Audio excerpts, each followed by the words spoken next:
बिस्मिल्लाहिर्रहमानिर्रहीम। अस्सलाम वालेकुम नाज़रीन, आप यूट्यूब चैनल देख रहे हैं। मैं इमरान खान हूँ। सबसे पहले तो मैं आपको बताऊँ कि अडियाला जेल के बाहर मैंने पिछले वीलॉग में कहा था कि कारकुन पहुँचेंगे बड़ी तादाद में पाकिस्तान तहरीक इंसाफ के, और उसकी वजह ये थी कि पिछली मरतबा इमरान खान साहब की जो बहनें हैं और उनके साथ टॉर्चर किया गया, उनके साथ ज़्यादती की गई, वहाँ पर उनको घसीटा गया, सड़कों पर उनको मारा गया, और उस पर वो हसन न्याजी का एक ख़त भी मैंने आपको पिछले वीलॉग में पढ़ के सुनाया था।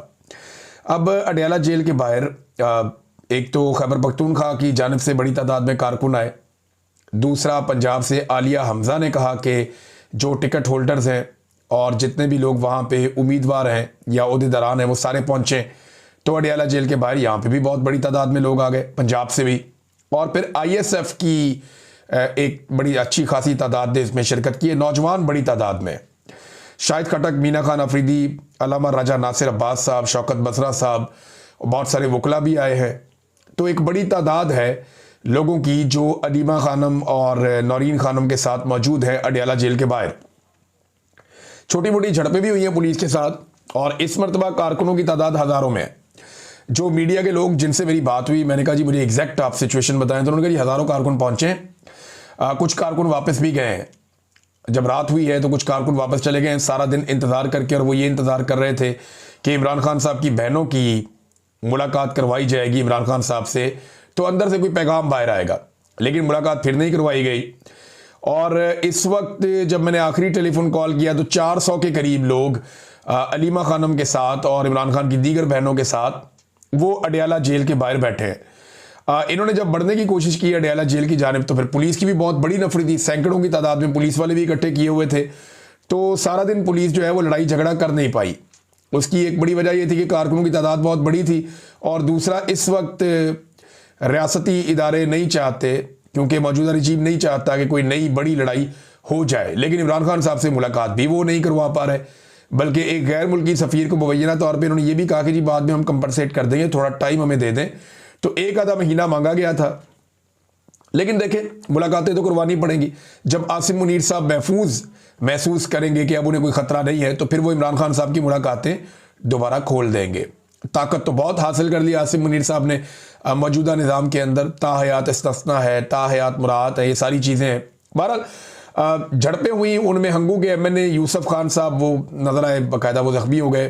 कुछ पाकिस्तान तहरीक इंसाफ के कारकुनान जो हैं वो ज़ख्मी हुए, कुछ जगह पे जो है वो कारकुनान ने मुज़ाहमत भी की। पुलिस की जो एंटी रॉयट फोर्स है वो बहुत बड़ी तादाद में वहाँ पे पंजाब हुकूमत ने खड़ी की हुई है अडियाला जेल के बाहर। ऐसा हमने कभी नहीं देखा। नवाज शरीफ साहब की जब मुलाकात होती थी तो बाकायदा PMLN के लोग जाते थे, उनकी गाड़ियाँ जाती थी और बाकायदा पार्किंग में गाड़ियाँ लगती थी, पुलिस वाले उनको जो है वो सलाम करते थे, और ये लोग लिस्टों के मुताबिक अंदर बार बार मुलाकातों के लिए जाते थे।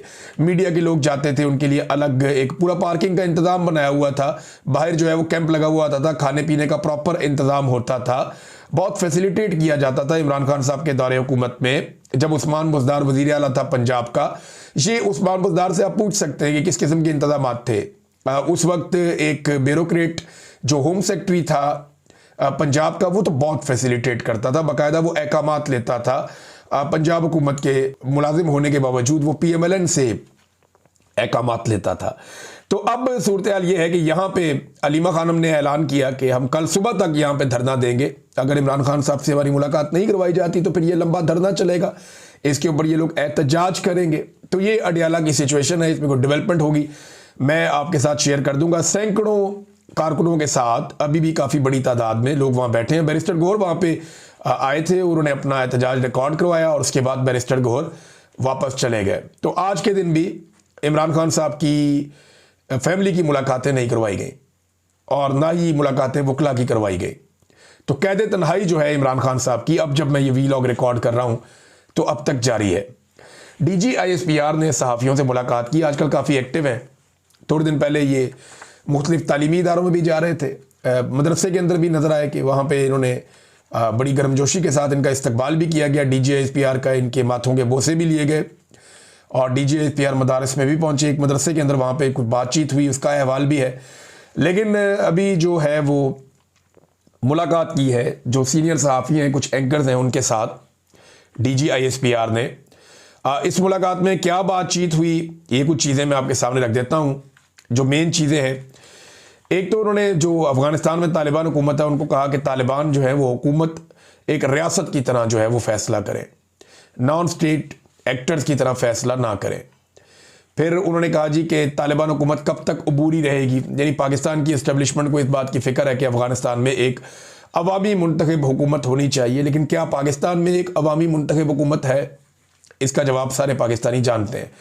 फिर उन्होंने कहा जी नॉन कस्टम पेड गाड़ियाँ जो हैं इन पर फौरी तौर पर पाबंदी लगाई जाए, दहशतगर्दी के वाक़यात में इन गाड़ियों को इस्तेमाल किया जाता है। नॉन कस्टम पेड गाड़ियों का धंधा बहुत बड़ा है।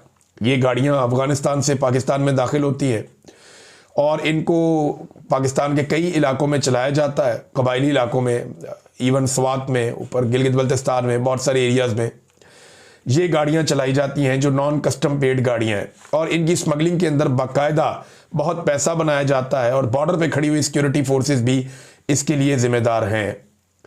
अच्छा जी, इसके बाद उन्होंने एक स्टेटमेंट दिया डीजी आईएसपीआर ने। उन्होंने कहा जी ब्लड और बिजनेस ये एक साथ नहीं चल सकते, यानी जहां पे खून बह रहा हो और साथ आप कारोबार भी करना चाहें, ये अफगानिस्तान के तनाजुर में इन्होंने बात की है।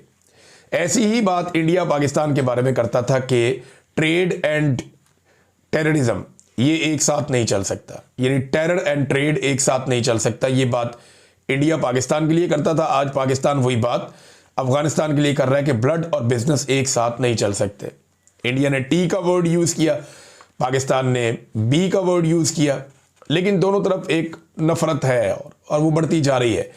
यानी एक बॉर्डर के साथ फेंस लगाई इंडिया ने ताकि पाकिस्तान से वो महफूज रहे, और एक बॉर्डर के साथ फेंस लगाई पाकिस्तान ने ताकि अफगानिस्तान के साथ पाकिस्तान महफूज रहे और वहाँ से दहशतगर्दी पाकिस्तान में ना आए।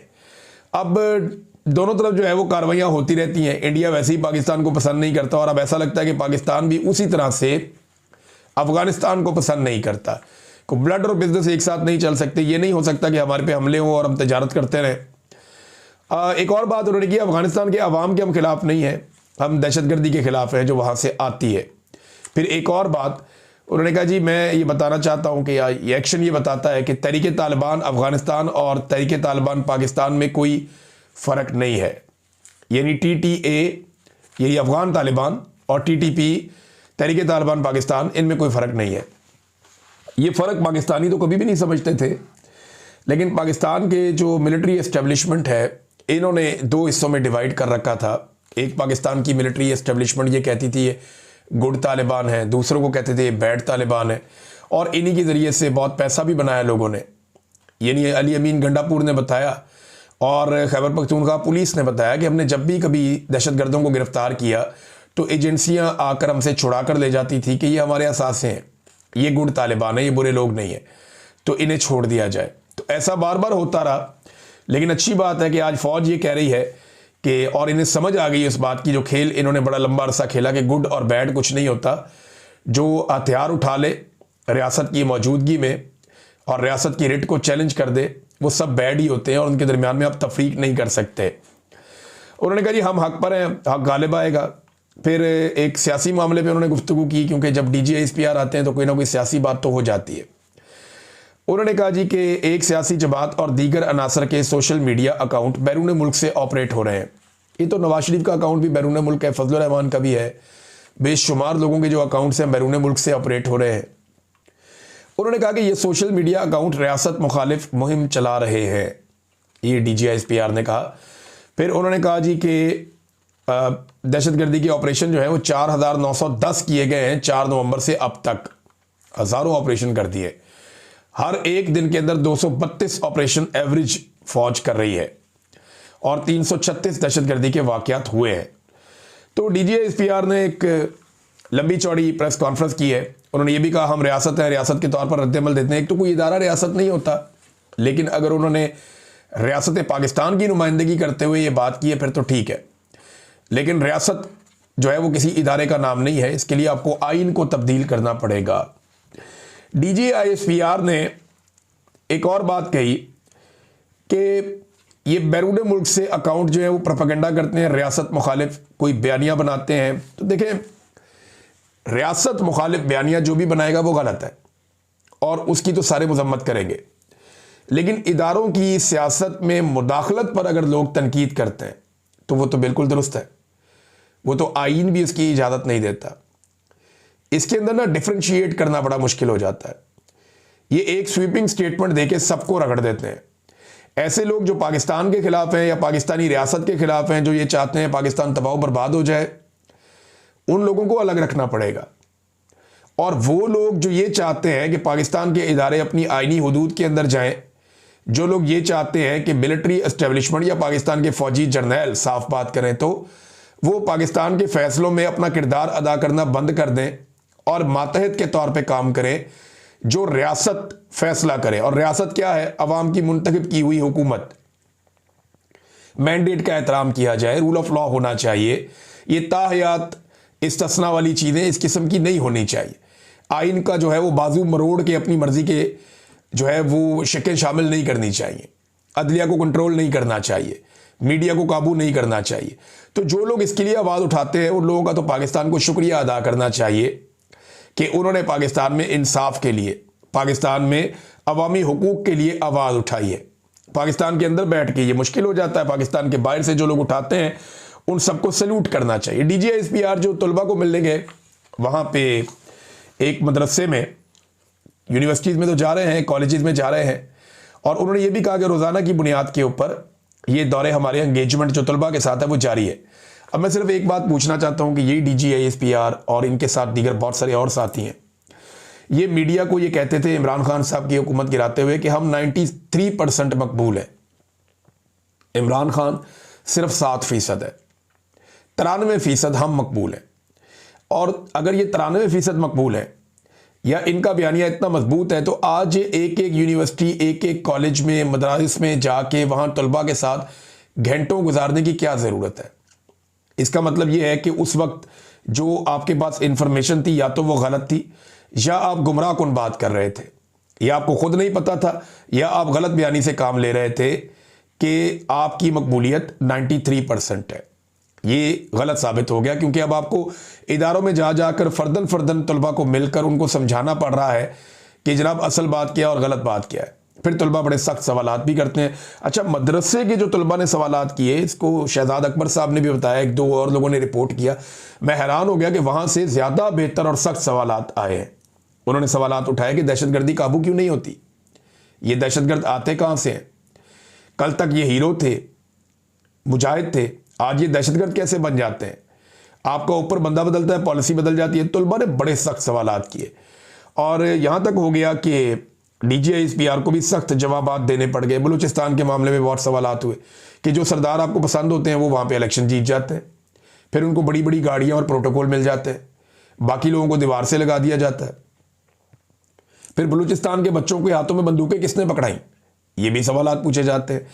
तो बड़े सख्त सवालात हुए। कुछ सवालात के बारे में चुप करवाया गया, तलबा को उन्हें मौका नहीं दिया गया। लेकिन एक जुमला जो शहजाद अकबर साहब ने भी बताया DGISPR का, अगर तो ये जुमला वहाँ इन्होंने बोला तो बड़ी मायूसी वाली बात है। उन्होंने कहा जी कि बस हम हैं तो हम हैं, आपको पसंद नहीं है तो अमेरिका चले जाएं। ये क्या बात हुई भाई? पाकिस्तान की फ़ौज एक इदारा है जिसको पाकिस्तान की अवाम टैक्स के ज़रिए से पालती है और पाकिस्तान की अवाम अपनी हिफाजत के लिए रखती है। एक इदारा तो ये ज़ुबान इस्तेमाल नहीं कर सकता कि हम हैं तो हम हैं, ऐसे तो नहीं होता। और पॉलिसी बनाना फ़ौज का काम नहीं है, पॉलिसी बनाना तो सियासतदानों का काम है। सियासतदान बैठेंगे और वो पॉलिसी बनाएंगे। फजलुर रहमान ने बड़ा सख्त रद्द-ए-अमल दिया है ये जो ताहयात इस्तिस्ना इसके मामले के ऊपर। फजलुर रहमान साहब ने कहा जी कि क्या हमारे हुक्मरान जो हैं वो खुलफाए राशिदीन से भी बुलंद हो गए कि हमारे खुलफाए राशिदीन खुद को पेश करते थे एहतसाब के लिए अदालत के सामने, वो अपने आप को पेश करते थे काजी के सामने कि ठीक है कोई चीज़ होती है तो हम जवाब दें। लेकिन क्या हमारे आज के हुक्मरान उनसे भी ज़्यादा बुलंद हो गए हैं? फिर फजलुर रहमान साहब ने भी ये करार दे दिया कि ये गैर इस्लामी है, गैर शरई है। ये जो आपने अभी इस्तिस्ना ले लिया है ताहयात, इसकी इस्लाम में गुंजाइश नहीं है। और साथ उन्होंने एक मशवरा भी दिया। उन्होंने कहा कि सदर पाकिस्तान और अफवाज के जो सरबराहान हैं, फौजी सरबराहान और सदर पाकिस्तान, ये जो ताहयात इस्तिस्ना वाला मामला है, इसको खुद ही इस्तिस्ना को और मुराद को जो ताहयात उनको मिल रही हैं, इसको खुद ही मुस्तरद कर दें और खुद ही कह दें कि हमें ये नहीं चाहिए। वैसे इज्जत भी इसी चीज़ में है कि ये खुद से कह दें कि हमें ये चीज़ें नहीं चाहिए। नाज़रीन, एक और ख़बर है। ये खबर जब मुझे पहले मिली ना तो मैं हैरान हो गया। मुझे मेरे सोर्स ने फ़ोन करके बताया जनाब कि खबर ये है, तो मुझे लगा कि नहीं, ये मुमकिन नहीं है, ये IMF इसके ऊपर मानेगा नहीं। लेकिन अब मज़ीद ज़राए भी इसकी तस्दीक कर रहे हैं। शहबाज राणा साहब ने भी इसका तस्करा किया। यहाँ पे एक और बड़े सीनियर जर्नलिस्ट हैं और उन्होंने भी इसके बारे में बात की।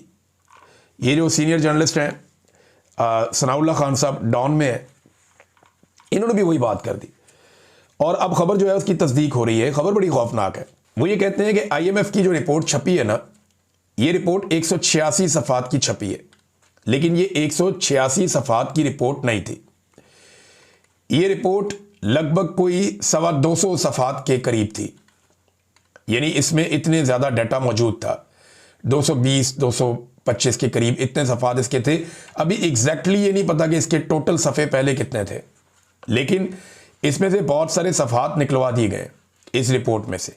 उन सफ़ात में क्या था, ये एक बड़ा सवाल है। सोर्सेज ये बताते हैं कि पाकिस्तान के कुछ इंतहाई हसास मामलात हैं, उन पर भी IMF ने कुछ ऑब्जर्वेशंस दी थी इस रिपोर्ट के अंदर, और हुकूमत ने यह दरख्वास्त की IMF के साथ मिलकर मुबैना तौर पे कि जनाब ये सफ़ात बीच में से निकाल दिए जाएं। तो वो सफ़ात बीच में से निकाल दिए गए, म्यूचुअली इसको एग्री किया गया और उसके बाद ये रिपोर्ट शाया कर दी गई है। उन सफ़ात में भी बड़ी खौफनाक चीज़ें हैं। वो पाकिस्तान की इंटेलिजेंस के हवाले से, पाकिस्तान के कुछ हसास इदारों के मामलात के हवाले से कुछ सफ़ात उसके अंदर शामिल थे कि यहाँ पे भी बहुत गड़बड़ है, यहाँ पे बहुत बड़ी बड़ी प्रॉब्लम्स हैं और इस बजट के अंदर भी प्रॉब्लम है। मिलिट्री बजट की भी बात हो रही है और दीगर कुछ चीज़ें ऐसी थी जो फ़ौज के कारोबारों से रिलेटेड थी, यानी फ़ौज जो कारोबार करती है उससे जुड़ी हुई कुछ चीज़ें भी IMF की रिपोर्ट के अंदर शामिल थी कि जनाब ये जो फ़ौज कारोबार कर रही है इसकी वजह से पाकिस्तान का नुकसान हो रहा है और यहाँ पे कोई मुकाबले की फ़िज़ा नहीं बन पा रही। अब ये चीज़ें उसमें से निकलवाई गई हैं। जब वो चीज़ें उसमें से निकल गई तो फिर रिपोर्ट एग्री करके पब्लिक कर दी गई। तो 186 सफ़ात की रिपोर्ट आ गई है। बाकी जो सफ़ात हैं आज नहीं तो कल कभी ना कभी वो सफ़ात भी पब्लिक के सामने आ जाएंगे। नाज़रीन, सुहेल वड़ाइच साहब ने एक बात की है, इनसे मैं इस बात से ना इत्तफाक करता हूँ सुहेल वड़ाइच साहब से।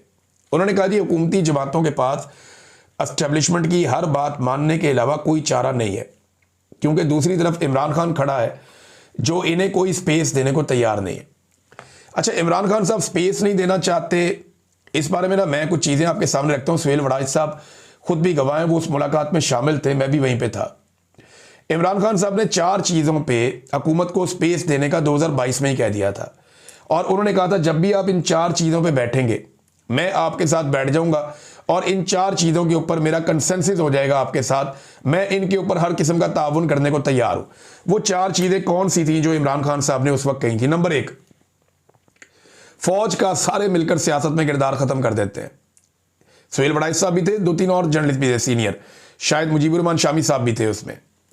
उन्होंने कहा जी नंबर 1, फौज का सियासत में किरदार खत्म करना है तो मैं साथ बैठने के लिए तैयार हूं। नंबर 2, इमरान खान ने कहा था कि इलेक्शन करवाने का एक ऐसा न्यूट्रल सिस्टम कायम किया जाए जिसके बाद कभी भी इलेक्शन मुतनाज़े ना हो, इसके लिए भी मैं साथ बैठने के लिए तैयार हूं। नंबर 3, मईशत के ऊपर एक रोड मैप तैयार कर ले, फिर उसके ऊपर आइंदा कोई सियासत नहीं करेगा, इसके लिए भी मैं साथ बैठने के लिए तैयार हूं। नंबर 4, एहतसाब के लिए भी एक तरीकाकार बनाया जाए, साफ और शफाफ। तो इमरान खान साहब ने कहा था इन 4 चीज़ों के लिए मैं किसी भी सियासी जमात के साथ या सारी सियासी जमातों के इकट्ठ के साथ बैठने के लिए तैयार हूं। इन पे आप किसी नतीजे पे पहुंच जाएं, पाकिस्तान आगे निकल जाएगा। तो ये स्पेस तो इमरान खान साहब ने सुहेल वड़ाइच साहब आपकी मौजूदगी में इन सियासी जमातों को दी हुई थी। लेकिन अब बहुत टाइम गुजर गया, बड़ा जुल्म हो गया इमरान खान पे। लेकिन अभी भी अगर बात की जाए तो ये वो चीज़ें हैं जिनके ऊपर बैठ के कोई ना कोई नतीजा निकाला जा सकता है। नाज़रीन, पाकिस्तान में गैस की कीमतों में इजाफा कर दिया गया है। 7.14% मजीद गैस की कीमतों में इजाफा हुआ। पैसों में, रुपयों में नहीं हो रहा, परसेंटेज में हो रहा है। अब ये जब आप गैस खरीदेंगे तो आपको पता चलेगा कितना इजाफा है। ये MBBTU इस तरह को इसकी वो है, एक टर्मिनोलॉजी होती है, मेरे अभी ज़हन में नहीं है, लेकिन इसमें जो फ़ी यूनिट कीमत बढ़ी है वो लगभग 70-75 रुपये से लेकर कोई 125 रुपये तक मुख्तलिफ इलाकों में अलग अलग तरीके से बढ़ी है, या मुख्तलिफ कंपनीज़ की अलग अलग तरीके से बढ़ी है। तो ये इतनी कीमत गैस की एक मरतबा फिर बढ़ा दी गई है। तो ये नाज़रीन इनका तरीक़ाकार है, लगातार कीमतें बढ़ाई जाओ, आवाम की कमर तोड़ी जाओ और पैसा इकट्ठा करके किसी न किसी तरह मुल्क का पहिया घसीटो, मुल्क को किसी भी तरह करके। क्योंकि अवाम काम करने को तो तैयार नहीं है। लोग पाकिस्तान छोड़कर बाहर भागना चाहते हैं, एयरपोर्टों पे इन्होंने पैरे लगा दिए और बाहर से कोई पैसा लेकर पाकिस्तान में आना नहीं चाहता। नादरीन, एक और अफसोसनाक खबर है, उसकी अपडेट मैं आपको दे देता हूँ। ये हादी अली चट्टा और ईमान मज़ारी साहिबा का मामला है, एक मुतनाज़ ट्वीट का मामला है। अदालत के अंदर इसको रगड़ा दिया जा रहा है। अब जो एक स्टेट कौंसल शकील जट साहब को लाया गया मैदान में, उन्होंने बड़ा अजीब इंकशाफ कर दिया। उन्होंने कहा जी मुझे 4 बजे पता चला कि कोई फाइल ही नहीं है, फिर मुझे 15 सवालात दे दिए गए। मुझे ये भी नहीं पता कि ये सवालात किसने दिए हैं, यानी कौन लिख लिख के सवालात दे रहा है। बस मुझे कहा गया आपने कल ये सवालात कर लेने हैं। फिर उन्होंने कहा जी मैं तो फेयर ट्रायल के हक में हूँ, ये डिक्टेट किए गए सवालात मैं नहीं करता, मेरा ज़मीर ये गवारा नहीं करता। फेयर ट्रायल सबका हक है, अदालत तैयारी के लिए मुझे मुनासिब वक्त दे। और हादी अली चट्टा और ईमान मज़ारी, इनसे प्रॉब्लम यह है कि ये मिलिट्री एस्टेब्लिशमेंट के खिलाफ तनकीद करते हैं। ईमान मज़ारी ने यहाँ तक कह दिया समात में कि यहाँ पर जजेस भी गायब हो जाते हैं। हम एजेंसियों की बात कर रहे हैं, उन एजेंसियों की जो अदालती मामलात में मुदाखलत करती हैं। हम जो बातें कर रहे हैं वो हकीकत है, आंखें बंद करने से कुछ नहीं होगा। हादी अली चट्टा ने यह भी कहा। एक कर्नल साहब सबको कंट्रोल कर रहे हैं, ये ईमान मज़ारी साहिबा ने कहा। तो नादरीन, इनके साथ दोनों मियाँ बीवी के साथ सख्त ज़्यादती हो रही है और बात सिर्फ इतनी है कि ये इंसानी हकूक़ के लिए आवाज़ उठाते हैं, चाहे वो बलूचिस्तान में हो, चाहे वो कबायली इलाकों में हो, चाहे वो इस्लामाबाद, लाहौर, पंजाब, सिंध, कहीं पे भी हो। ये हर जगह पे जहाँ पे जुल्म और ज़्यादती हो रही है उसके खिलाफ आवाज़ उठाने की कोशिश करते हैं। तो ऐसी आवाज़ों को दबाना पाकिस्तान की एस्टेब्लिशमेंट अपनी जिम्मेदारी समझती है। आज जो स्टेट काउंसिल है वो खुद कह रहा है कि मुझे लिखे लिखाए सवालात दे दिए, किसने लिखे ये भी नहीं पता। अंदाज़ा करें अदालतों को कैसे कंट्रोल किया जा रहा है। अब तक इतनी, अपना ख्याल रखिएगा, अपने चैनल का भी। अल्लाह हाफ़िज़।